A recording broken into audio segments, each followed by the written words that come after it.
اگر چاہتے ہو خدا تمہاری دعا کو قبول کرے، اگر چاہتے ہو خدا تمہاری توبہ کو قبول کرے تو خدا کو ان کلمات کا صدقہ دو جن کے صدقے میں خدا تمہاری دعا کو کیا کرے گا؟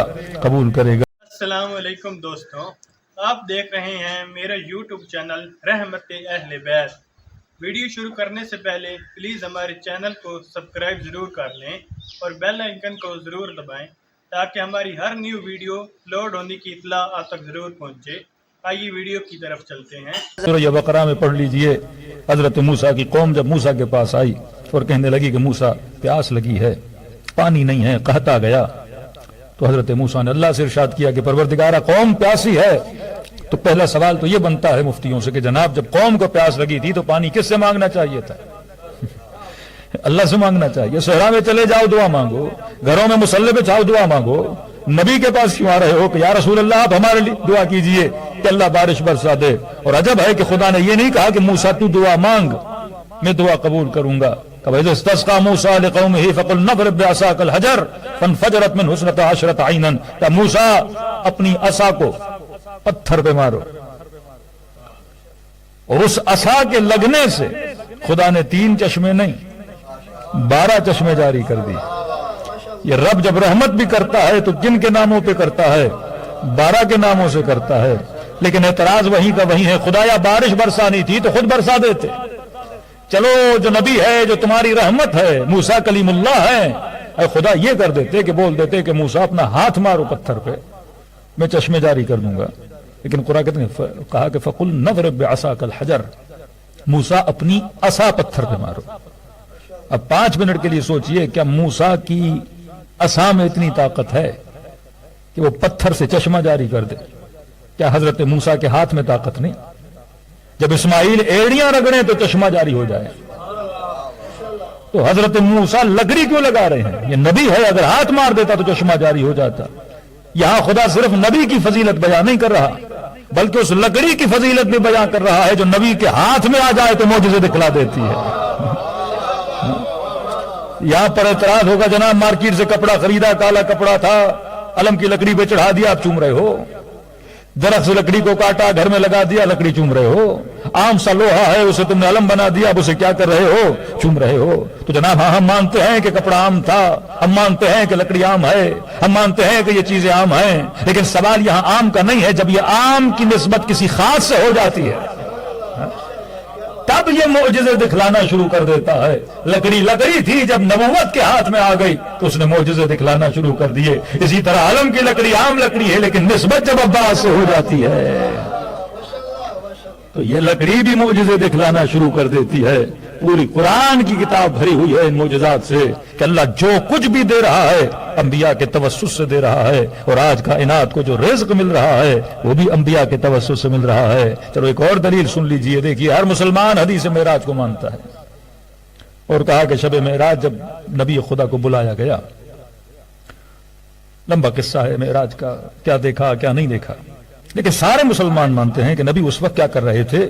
وضو کر رہے تھے۔ اللہ کا بلاوا آیا کہ جیسے اوپر گئے تو جو پانی بہ رہا تھا اس نے بہنا چھوڑ دیا، جو کنڈی ہل رہی تھی اس نے ہلنا چھوڑ دیا، بستر کی گرمی وہیں پہ تھم گئی، رات کا سما تھا رات وہیں تھم گئی، ہواؤں نے چلنا چھوڑ دیا، بادلوں کی حرکتیں بندش میں آ گئی۔ اور کتنی دیر حدیث معراج بہت لمبی، ایسے لگتا ہے کہ رسول مہینوں وہاں تھے۔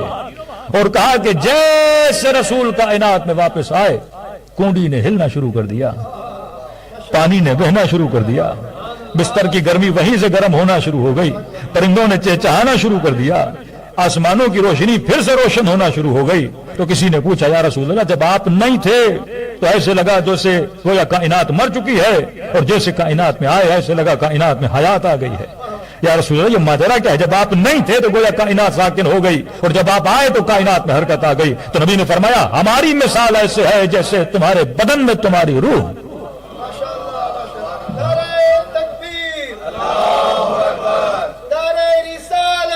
یا رسول اللہ